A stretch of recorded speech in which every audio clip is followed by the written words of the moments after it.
সত্যিকারের শেকড় হচ্ছে এই শেকড় যে আমরা আদম আলাইহিস সালামের সন্তান, যে আদমকে আল্লাহ রাব্বুল আলামিন ফেরেশতাদেরকে দিয়ে সেজদা করিয়েছেন জ্ঞানের কারণে।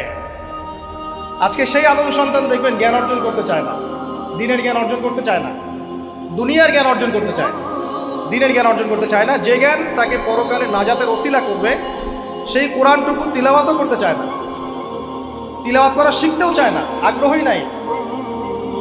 তাহলে আমরা কি পরিমাণে আমাদের শেকড়টা ভুলে গেছি, চেতনা হারিয়ে ফেলেছি, আমাদের মূল সংস্কৃতি থেকে দূরে সরে আসছি, একটু চিন্তা করেন।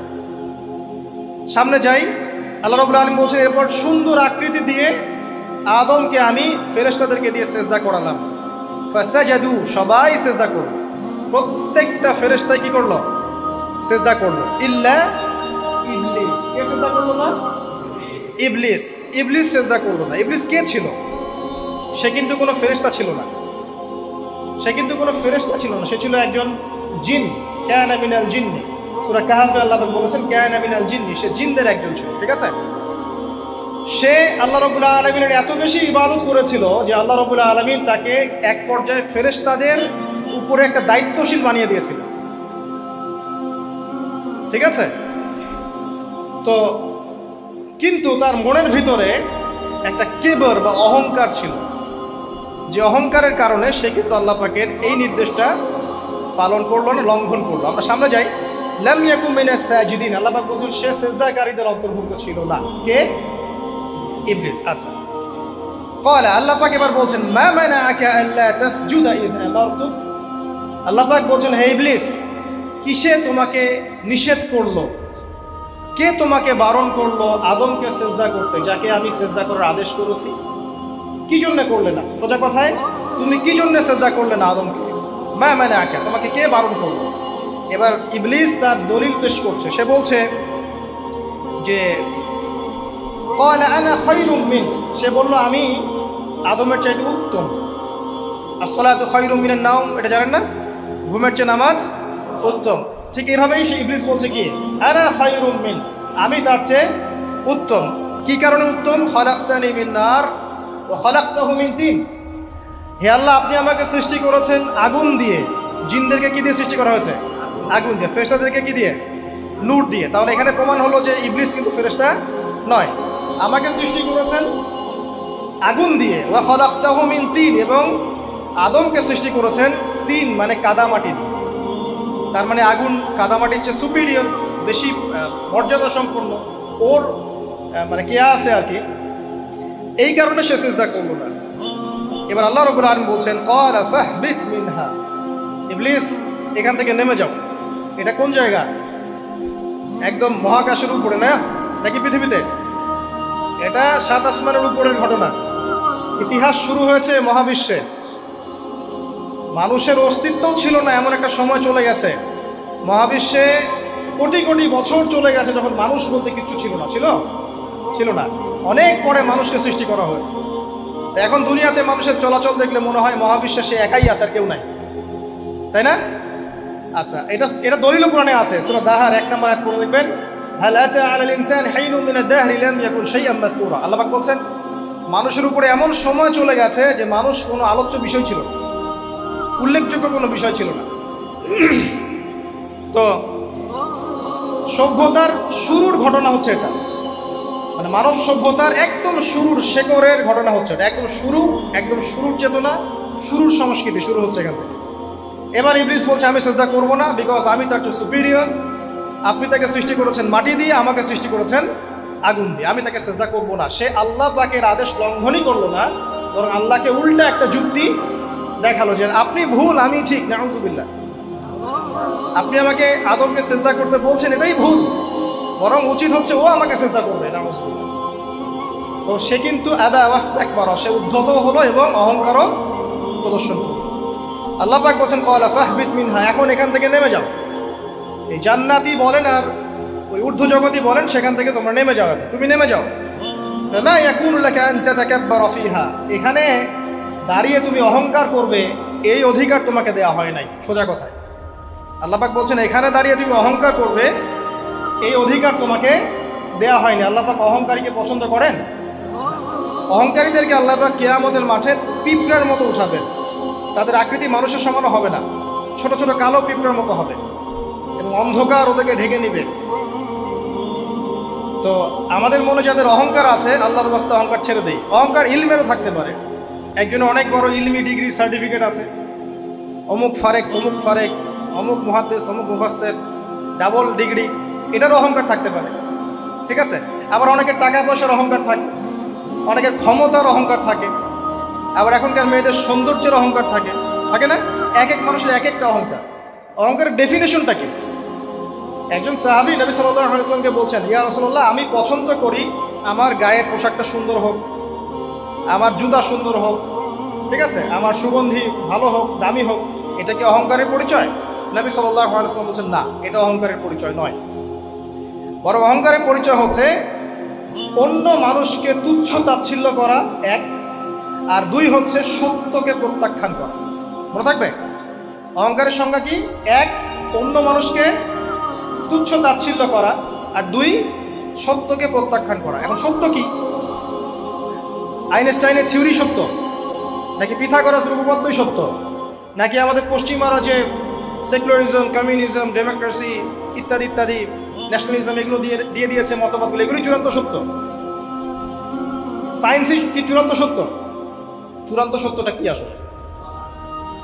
এক কথায় সূরা কাহফের 29 নম্বর আয়াতে সত্যের সংজ্ঞা আছে। কত নম্বর আয়াতে? সূরা কাহফের 29 নম্বর আয়াতে আল্লাহ পাক বলেছেন, ওয়াকুলিল হাক্কু মির রাব্বিকুম, হে নবী আপনি বলে দিন সত্য সেটাই, ন্যায় অন্যায়ের চূড়ান্ত মানদণ্ড সেটাই, হক বাতিলের চূড়ান্ত মানদণ্ড সেটাই। কোনটা? যেটা তোমার রবের পক্ষ থেকে নাজিল হয়েছে। আমাকে বলেন যে রবের পক্ষ থেকে কি নাজিল হয়েছে? একসময় তাওরাত নাজিল হয়েছিল না? ওটাই হক ছিল। ওই সময় কি ছিল? সেটাই হক ছিল। জাবুর ওই সময়ের কি ছিল? হক। ইনজিল ওই সময়ের হক ছিল। এখন কি আছে আমাদের কাছে? কোরআন এবং এর ব্যাখ্যা হচ্ছে হাদিস। কিয়ামত পর্যন্ত কি অন্য কোনো শরীয়ত আসবে? অন্য কোনো নবী আসবে? কেউ যদি বলে যে অমুকে নবী হবে, সে কি মুসলিম না কাফের? তাহলে কোনো সন্দেহ আছে?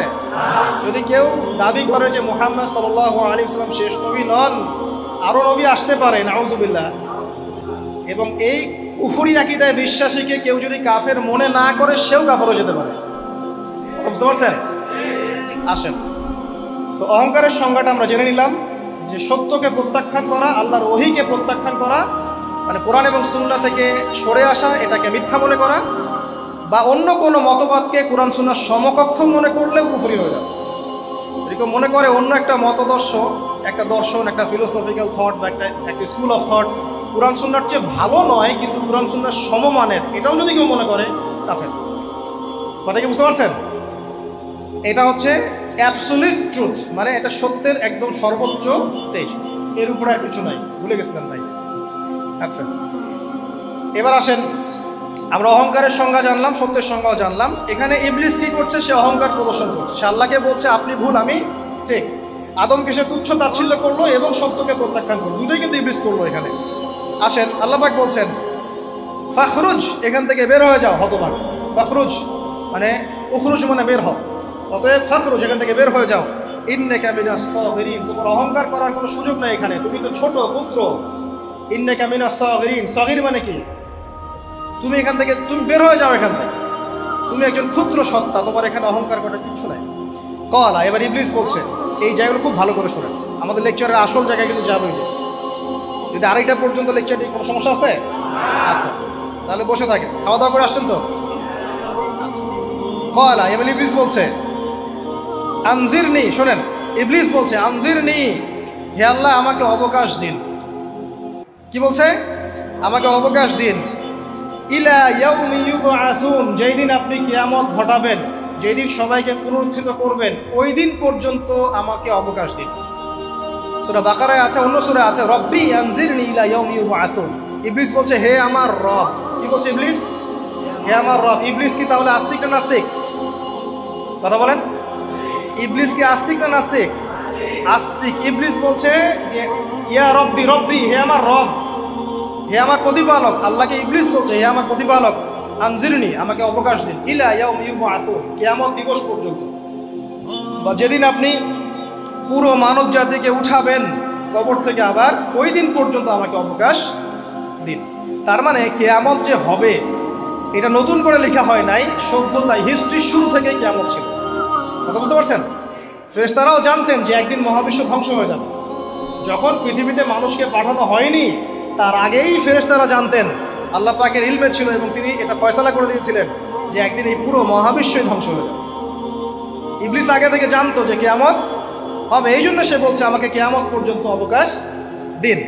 আল্লাহ পাক এবার কি বলছেন দেখেন, ইবলিস আল্লাহর কাছে চাইলো, আল্লাহ পাক তাও তাকে ফেরত দিলেন না।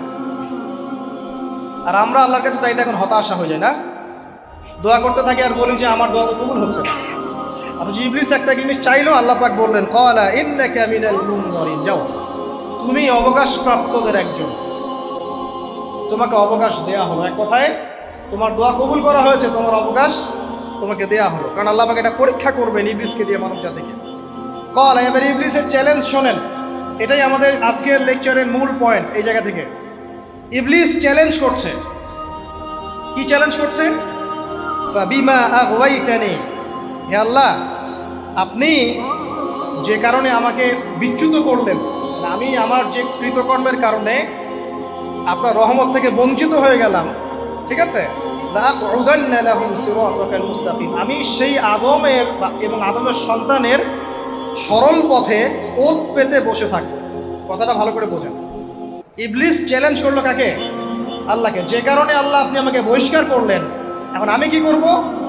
আমি এই আদম সন্তানের সরল পথে, আপনাকে পাওয়ার এই পথের আনাচে কানাচে আমি ওত পেতে বসে থাকব। কি জন্য বসে থাকব? যাতে করে আমি আদম সন্তানকে বিচ্যুত করতে পারি। শুধু তাই নয়, সে আরো বলছে সুম্মা লাআতিয়ান্নাহুম, আমি শুধু বসেই থাকবো না, আমি আদম সন্তানের কাছে আসব। মিন বাইনি আইদিহিম, তার সামন থেকে আসব। ওয়া মিন খালফিহিম, আদম সন্তানের পিছন থেকে আসব। ওয়া আন আইমানিহিম, তার ডান দিক থেকে আসব। ওয়া আন শামাইলিহিম, তার বাম দিক থেকে আসব। ওয়ালা তাজিদু আকসারাহুম শাকিরিন, আল্লাহ পাক আপনি তাদের বেশিরভাগকেই শুকরগুজার পাবেন না। কথা কি ক্লিয়ার না? কোনো সমস্যা? ইবলিস কি চ্যালেঞ্জ করলো? আমি শুধু বসেই থাকবো না, ডান দিক থেকে আসব, বাম দিক থেকে আসব, সামন থেকে আসব, পিছন থেকে আসব। আমি আদম সন্তানকে পথভ্রষ্ট করেই ছাড়বো, আপনি আদম সন্তানের বেশিরভাগকে পথভ্রষ্ট পাবেন। ইবলিসের কথা কি বাস্তব প্রতিফলন দেখা যায় এখন সমাজে? বেশিরভাগ মানুষ নামাজ পড়ে না পড়ে না? বেশিরভাগ মানুষ সুদ খায় না খায় না? বেশিরভাগ যুব সমাজ জেনা করতেছে না করতেছে না? বেশিরভাগ লোক মাদক খাচ্ছে না খাচ্ছে না? পৃথিবীর কোনো জায়গায় আল্লাহর বিধান আছে কি নাই? দুই একটা জায়গায় আছে আই ওয়াশ, শোডাউন। বেশিরভাগ নারী পর্দায় চলে না চলে না? বেশিরভাগ মানুষ রোজা রাখে না রাখে না? বেশিরভাগ মানুষ যাকাত দেয় কি দেয় না? তাহলে ইবলিস যে বললো আপনি বেশিরভাগকেই শুকরগুজার পাবেন না, বেশিরভাগ মানুষ পরকালের স্বার্থে কাজ করে না দুনিয়ার স্বার্থে কাজ করে? কতজন মানুষ আল্লাহ পাকের দ্বীনটাকে প্রচার প্রসার প্রতিষ্ঠার কথা বলে বা কুরআন সুন্নাহর কথাগুলো মেনে চলে? কতজন মানুষ? বেশিরভাগ লোক মেনে চলে। তাহলে ইবলিস কি সফল না ব্যর্থ? ইবলিসের চ্যালেঞ্জ কি সফল না ব্যর্থ? ইবলিসের কথা সে কিন্তু অক্ষরে অক্ষরে পালন করেছে। আর এই ইবলিসকে আল্লাহ পাক কেন পৃথিবীতে নিয়েছেন? আমাদেরকে পরীক্ষা করার জন্য, যেন আমরা এই সরল পথ থেকে বিচ্যুত না হই।